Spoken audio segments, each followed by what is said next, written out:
juga mencoba untuk mencari keluarga dan juga kerabat yang mungkin menjadi korban gempa dan juga tsunami. Tuhan Yesus tolong.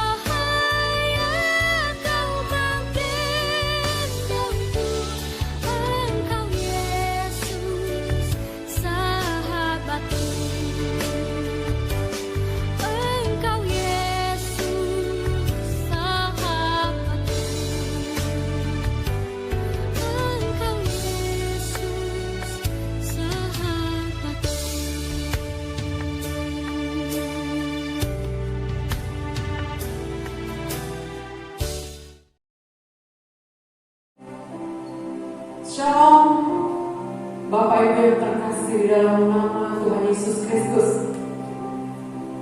Kita bertemu lagi dalam ibadah raya Minggu. Sekalipun kita tidak berada dalam satu ruangan, tapi kami percaya, kita semua percaya, kita orang-orang percaya bahwa Allah adalah Allah yang maha hadir. Dimanapun kita berada saat ini, berdoa, mencari nama Tuhan. Dan apabila kita bersungguh-sungguh mencarinya, kita akan menemuinya dan Dia akan menemukan kita. Sungguh besar setiamu Tuhan Yesus. Kami akan memuji dan menyembah Engkau hari ini. Kami ingin memberikan yang terbaik, yang termanis, yang menyenangkan Engkau. Biarlah Engkau hadir di sini. Terima kasih Bapa. Terima kasih. Haleluya. Terima kasih.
sekalipun ada berbagai persoalan dan pergumulan, tidak ada satu pun yang dapat memisahkan kami daripada Kristus, karena Engkau yang akan selalu kami andalkan.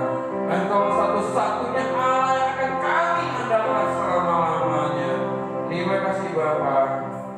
Kami telah memuji dan mempermuliakan nama Tuhan. Biarlah seluruh pujian kami berkenan dan menyenangkan hati Tuhan. Tiba saatnya bagi kami untuk mendengarkan kebenaran firman-Mu. Terangilah mata hati kami Bapa, agar jalan-jalan kami lurus di hadapan-Mu, sehingga kami tidak akan menyimpang ke kanan dan kiri. Dan sebentar Bapa firman-Mu dinyatakan, biarlah Roh Kudus membuat kami mengerti, urapi setiap kami mendengarkan, urapi hamba-Mu. Kami bersyukur akan Engkau, di dalam nama Tuhan Yesus Kristus kami sebut firman-Mu. Yang siap mendengarkan firman Tuhan, mari sama-sama kita katakan amin.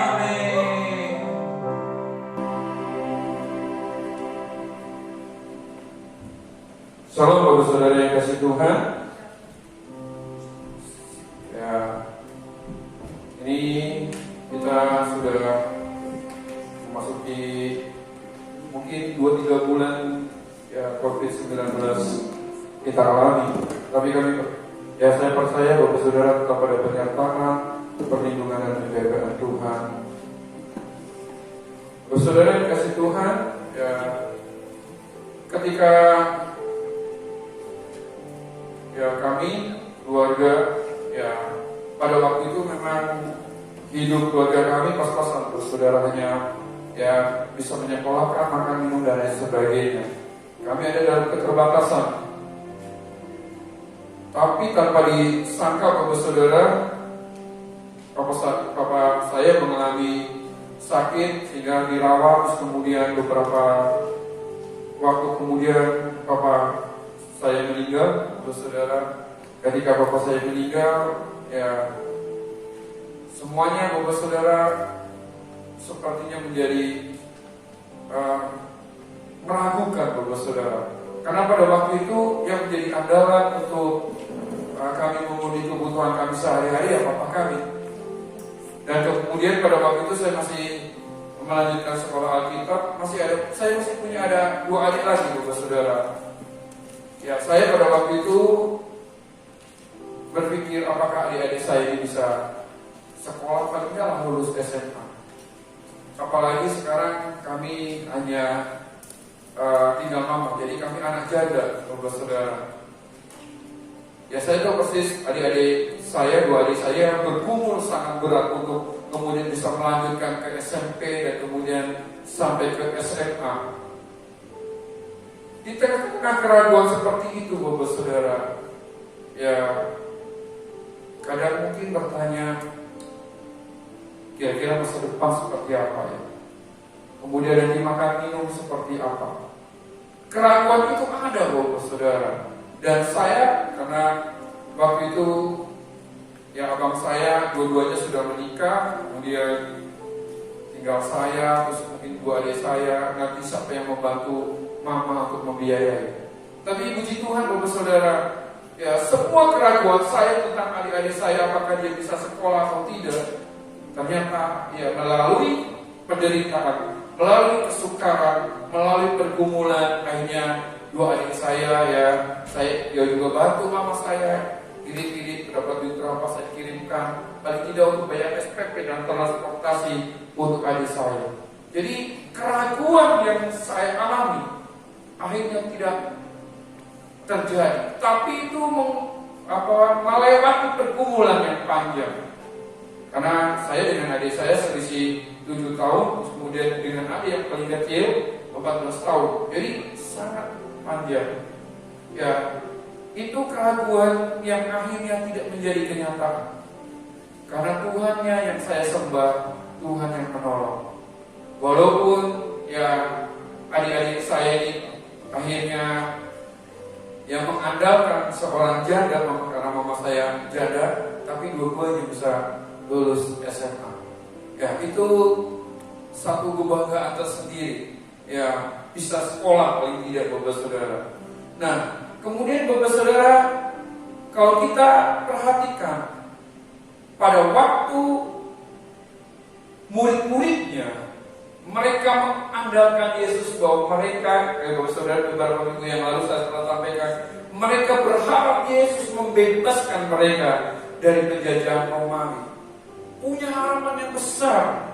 Tapi begitu mereka melihat bahwa Yesus ditangkap di Taman Getsemani, kemudian Yesus harus disiksa, kemudian Yesus akhirnya mati, Bapak Saudara, harapannya mereka menjadi sirna. Alkitab mencatat semuanya tinggalkan Yesus. Tidak ada. Petrus yang demikian perkasa, dia berkata, aku tidak akan menyangkal Yesus, tapi dia pun melakukannya. Sehingga Bapak Saudara perhatikan, pada waktu Yesus di dalam kubur, tidak ada satupun murid-muridnya yang datang. Alkitab mencatat hanya perempuan-perempuan yang datang untuk meminyaki mayat Yesus, jenazahnya Yesus. Betapa mereka mulai ragu, cara mereka tidak tahu apakah kami tetap terus menjadi murid-muridnya Tuhan Yesus. Sehingga kita mencatat beberapa waktu kemudian setelah Yesus pergi dari antara orang mati, dia mulai hadir, datang ke murid-muridnya, datang kepada Petrus, datang kepada Thomas, datang kepada 2 orang, ada yang ke 11 orang, Bapak Saudara, datang meyakinkan. Saya akan bacakan, walaupun mereka sudah beberapa kali, ada tetap benih keraguan. Apakah benar, Bapak Saudara? Ya, keraguan itu bisa menjadi seperti benih dari kecil. Kalau kita biarkan, maka benih keraguan itu terus akan menjadi besar. Dan saya akan bacakan Matius pasal 28 ayat 6 sampai dengan 20. Saya akan bacakan dengan cepat. Matius 28 ayat 16 sampai dengan 20, judulnya perintah untuk memberitakan Injil. Dan ke-11 murid itu berangkat ke Galilea, ke bukit yang telah ditunjukkan kepada mereka. Ketika melihat ia, mereka menyembahnya. Tetapi beberapa orang ragu-ragu. Yesus mendekati mereka dan berkata, kepadaku telah diberikan segala kuasa di surga dan di bumi. Karena itu berpilah, jadilah semua bangsa muridku dan bangsa mereka dalam nama Bapa dan Anak dan Roh Kudus, dan ajarlah mereka melakukan segala sesuatu yang telah kuperintahkan kepadamu. Dan ketahuilah, aku menyertai kamu senantiasa sampai kepada akhir zaman. Jadi, walaupun Yesus sudah bangkit dari antara orang mati dan menyatakan diri kepada banyak murid, di antara mereka masih tetap ragu. Apakah benar ini Yesus yang sama yang seperti mereka ikuti pada waktu itu? Saudara, ayat yang ke-16 di sini dikatakan seperti ini. Dan ke-11 murid itu berangkat ke Galilea, ke bukit yang telah ditunjukkan Yesus kepada mereka. Mereka ada dalam kebingungan. Mungkin ada banyak pertanyaan tentang keraguan dalam diri mereka tentang Yesus. Benarkah ini yang kami ikuti adalah Yesus yang sama? Dan kemudian di tengah keraguan, ayat yang ke-16, mereka tetap pergi menuruti apa yang telah Yesus sampaikan. Di sini dikatakan ke bukit yang telah ditunjukkan kepada Yesus kepada mereka. Jadi ini bukit ketika Yesus akan terangkat ke surga. Kalau saudara lihat di dalam Lukas pasal 24 ayat yang ke-50. Jadi bukit itu sekitar ada di kota Betania. Dari bukit yang ada di kota Betania inilah Yesus kemudian terangkat ke surga. Dan sebelum terangkat ke surga, saudara, mereka bertemu di bukit ini. Dan ada percakapan ayat yang ke-17. Ketika melihat dia, mereka menyembahnya. Tetapi beberapa orang ragu-ragu. Mereka menyembah kepada Yesus, tetapi apa yang terjadi di sini? Mereka masih ragu-ragu. Saya tadi katakan banyak pertanyaan dalam diri mereka. Benarkah ini adalah Yesus? Keraguan mereka sangat kuat, sehingga ketika mereka menyembah Yesus pun mereka berkata, benarkah ini Tuhan? benarkah ini Allah? Kemudian Bapak Saudara, ayatnya ke-17 di sana dikatakan, ketika melihat mereka menyembahnya, tetapi beberapa orang ragu-ragu. Kemudian Bapak Saudara, ayat yang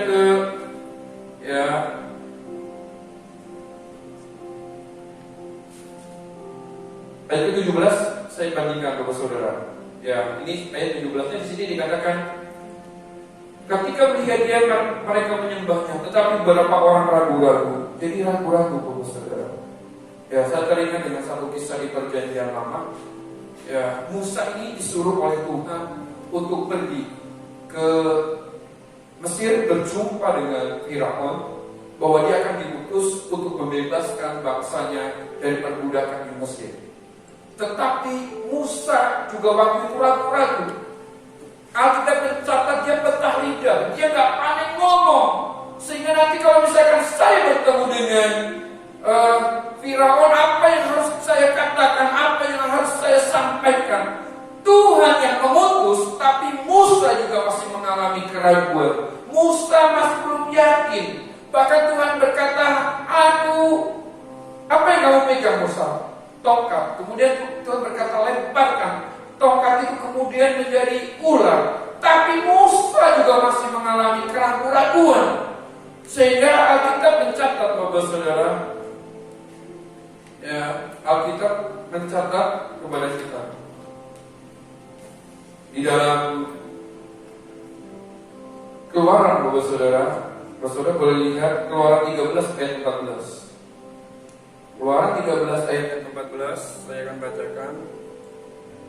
Keluaran pasal 3 ayat yang ke-14, di sini dikatakan seperti ini. Firman Allah kepada Musa, aku adalah aku. Lagi firman-Nya, beginilah kau katakan kepada orang Israel itu, akulah aku, telah mengutus aku kepadamu. Jadi Musa ini berjumpa dengan Tuhan, dan Tuhan meyakinkan, ini loh, aku yang mengutus kamu, aku adalah aku. Bukan siapa-siapa, aku yang mengutus kamu. Tapi Musa juga masih ragu. Tapi akhir cerita, Musa kemudian Allah menghantar Harun mendampingi Musa, akhirnya dia melakukan. Bapak Saudara yang dikasihi Tuhan, keadaan kita juga seperti ini.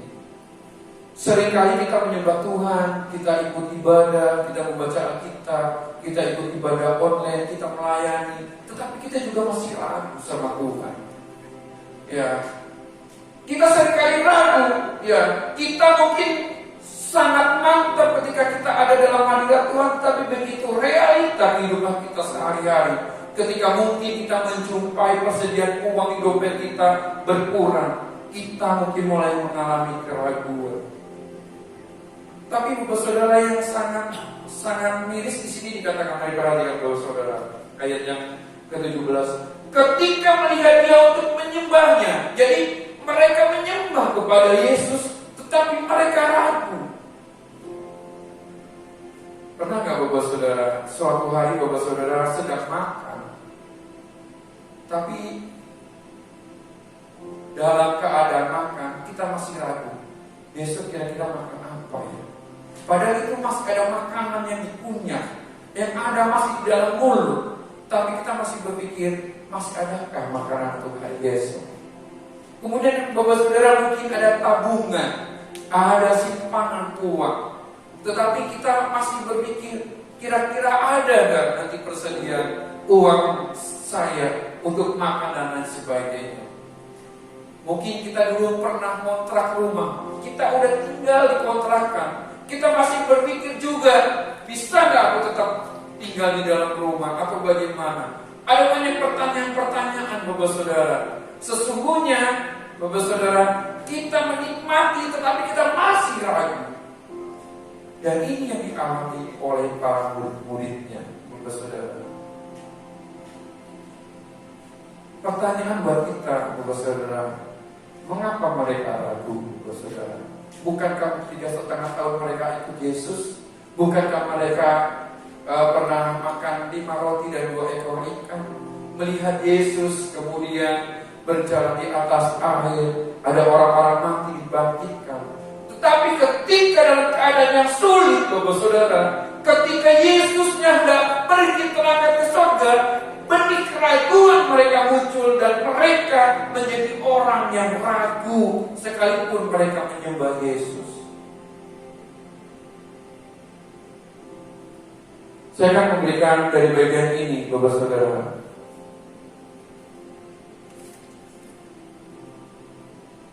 Tadi saya memberikan penjelasan, saya akan memberikan tema pada pagi hari ini. Saya akan memberikan temanya, mengapa kamu ragu? Tadi saya berkata kepada Bapak Saudara, mengapa Yosua ragu? Ya, Yosua ragu ketika apa yang menjadi andalan bagi keluarga kami dipanggil Tuhan. Kami berpikir makan apa nanti, bagaimana dengan sekolah kami. Tapi keraguan yang terus Bapak Saudara ada dalam diri kami dan keluarga ketika berjalan bersama dengan Tuhan. Ya, tadi saya katakan keraguan makan minum dan khususnya sekolah adik-adik saya.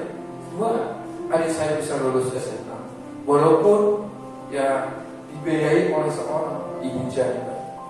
Kemudian ketika Musa mengalami keraguan, ketika dia hendak diutus, Tuhan datang berkata, aku adalah aku meyakinkan.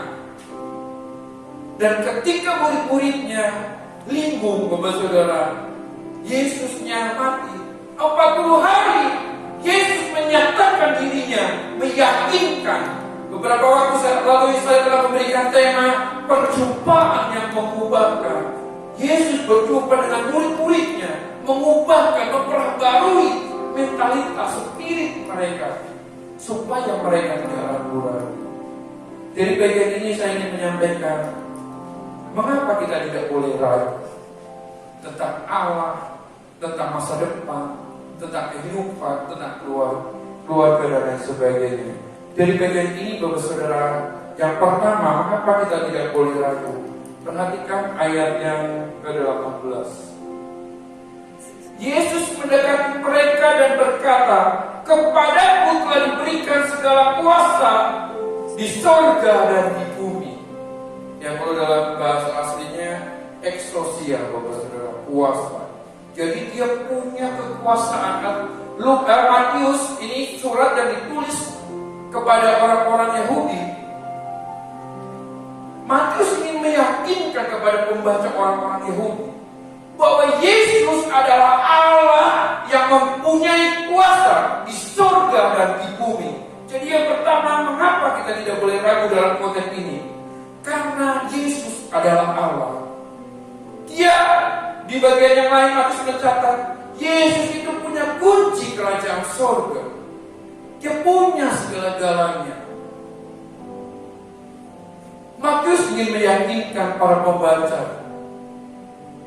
Yesus yang telah mati, Yesus yang tergantung di kayu salib, dia adalah Allah. Dan Yesus berkata kepada mereka, di sini dikatakan bahwa kepadaku telah diberikan segala kuasa di surga dan di bumi. Kalau dalam bahasa aslinya, di bahasa Yunaninya ada memakai kata ego emi, Bapak Saudara. Ego emi itu menunjukkan seperti tadi Allah berkata kepada Musa, inilah aku adalah aku. Jadi Matius mencatat, memberitahukan kepada 11 murid yang lainnya, Yesus inilah Yesus yang benar-benar Allah, yang punya kuasa di surga dan di bumi. Engkau tidak boleh ragu, Yesus yang sama, yang sebelum kalian berjumpa dengan Yesus yang sekarang adalah Yesus yang sama. Yesus yang punya kuasa, Yesus yang punya segala-galanya. Meyakinkan mereka.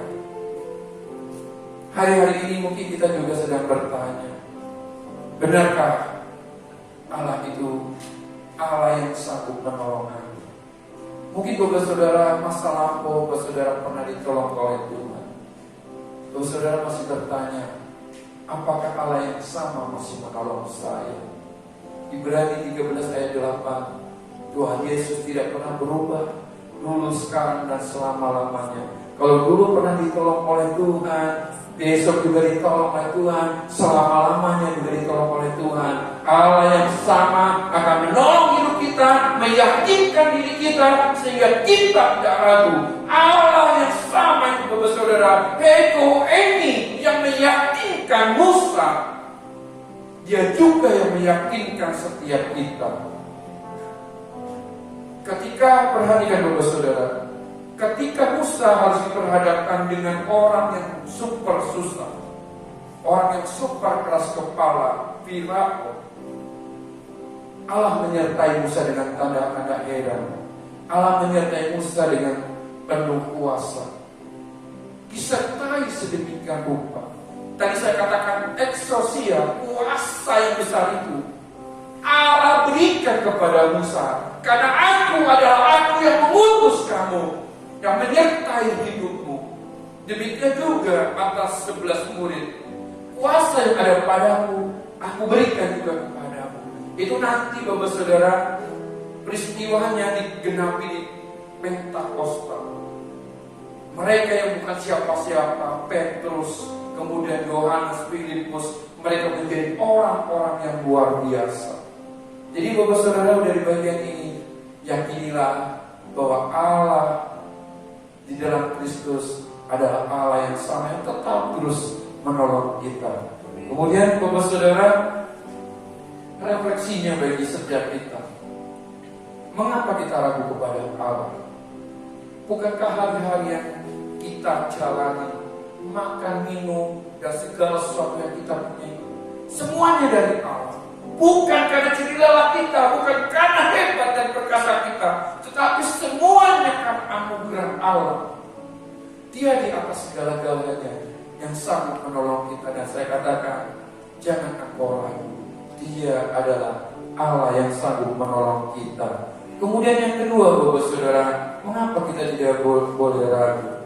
Di sini dikatakan ayat yang ke-17, ketika melihat Dia, mereka menyembahnya.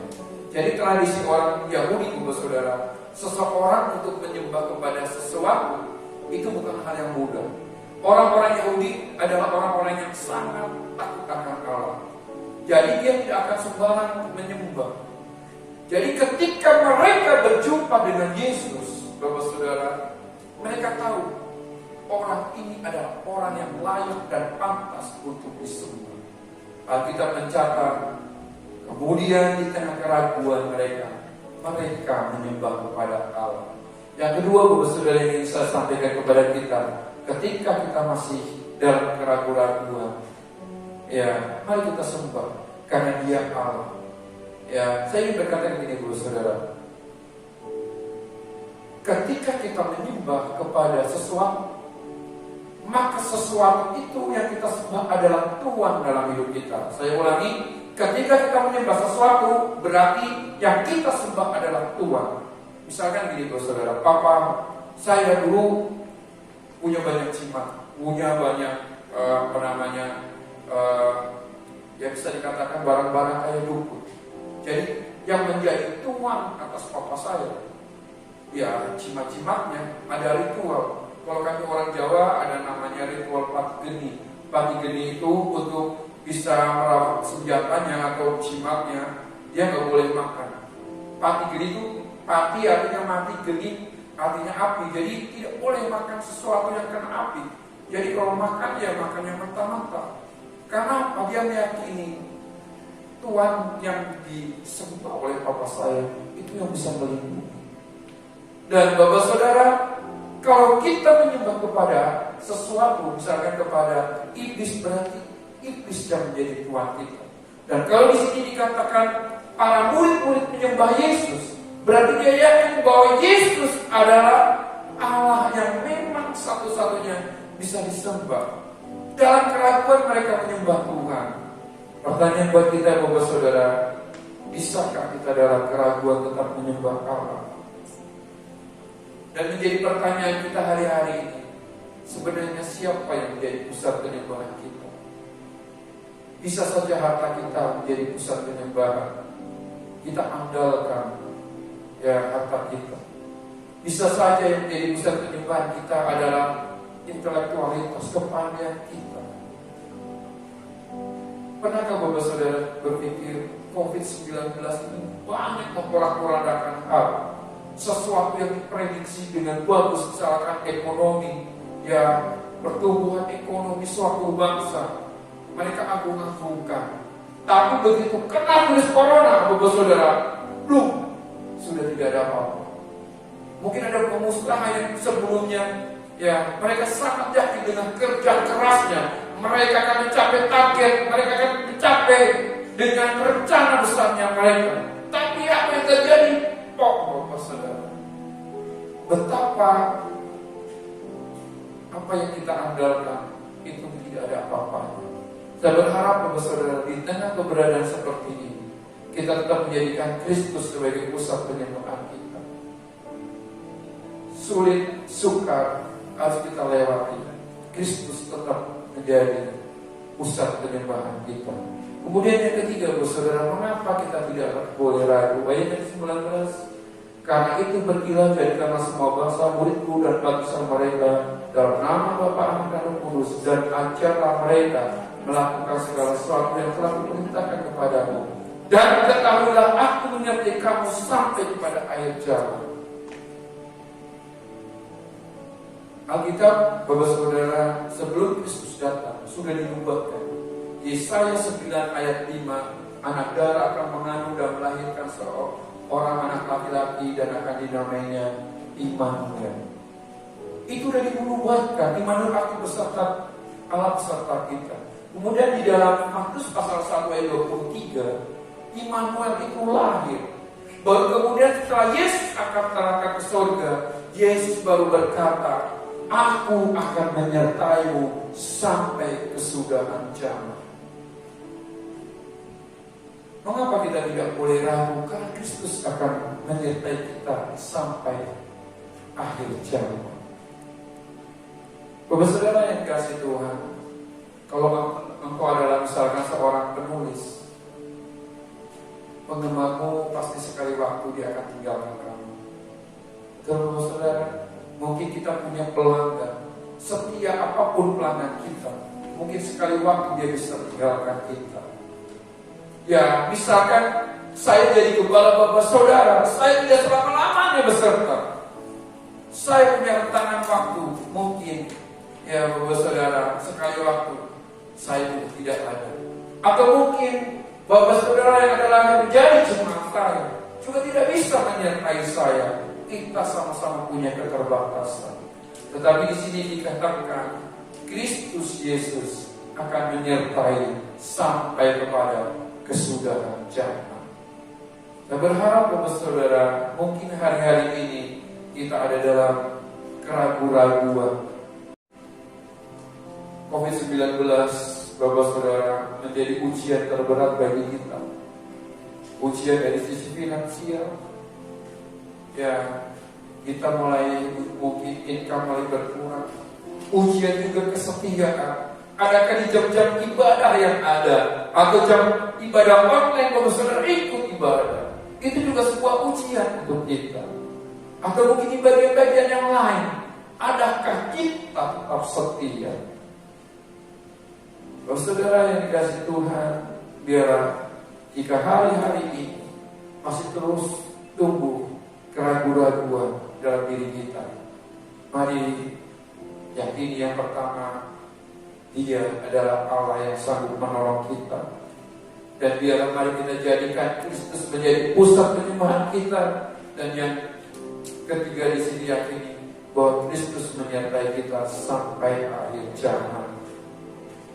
Penyertaan Tuhan atas bangsa Israel, penyertaan Tuhan terhadap Musa, penyertaan Tuhan terhadap Yosua, penyertaan Tuhan terhadap Daud, penyertaan Tuhan terhadap Sadrak, Mesak, dan Abednego. Saya percaya penyertaan Tuhan juga ada atas Bapak Ibu Saudara.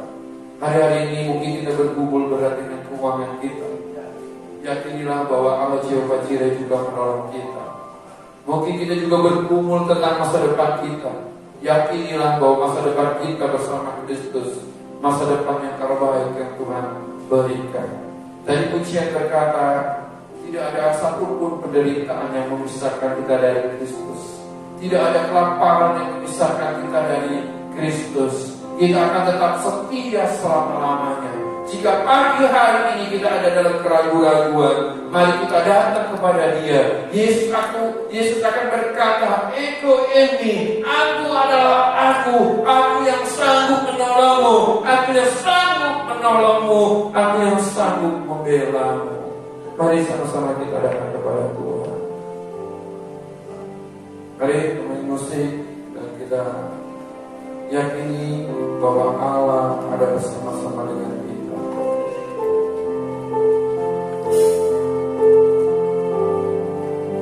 Mungkin hari-hari ini kita bertanya,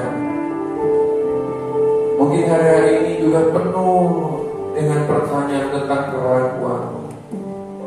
Ketika hari ini engkau sedang mengalami suatu keraguan, sama seperti murid-muridnya, mereka menyembah Yesus, tapi mereka ada dalam keraguan-raguan. Pagi hari ini Yesus berkata, Ego ini, aku adalah aku yang menyertai Musa, aku juga yang akan menyertaimu, aku juga yang akan menyertai hidupmu. Dia akan menolong. Mari kita akan pujikan pujian ini.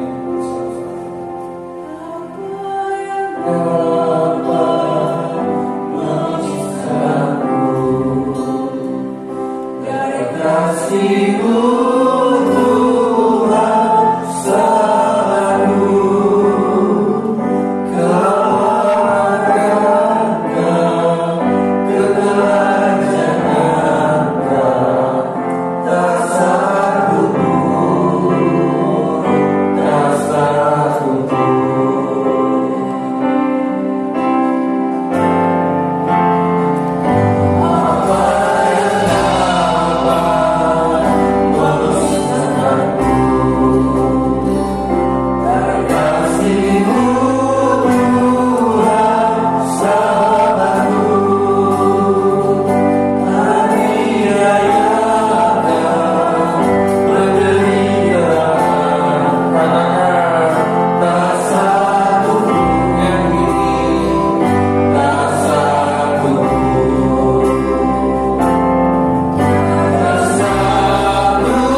berbagai keadaan dan situasi.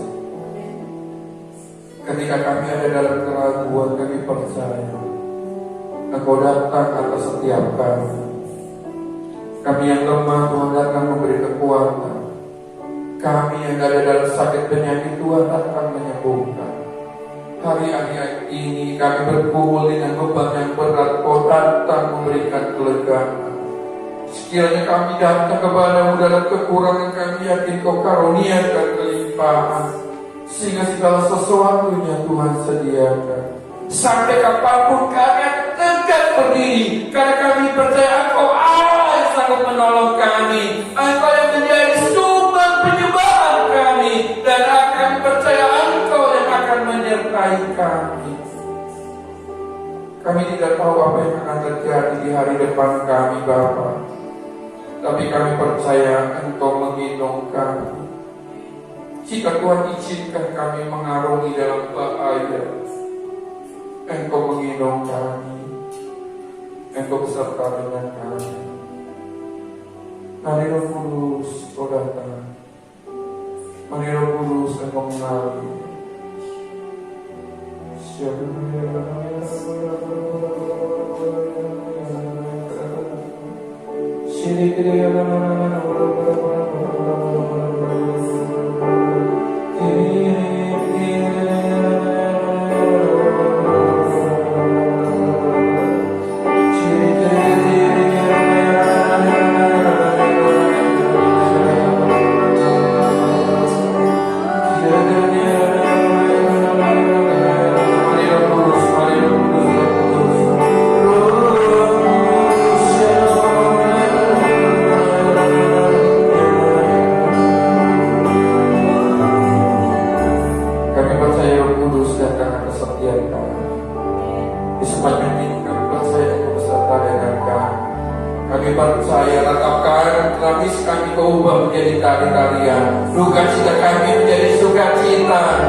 Mari sama-sama kita katakan salam untuk Bapak Saudara Tuhan.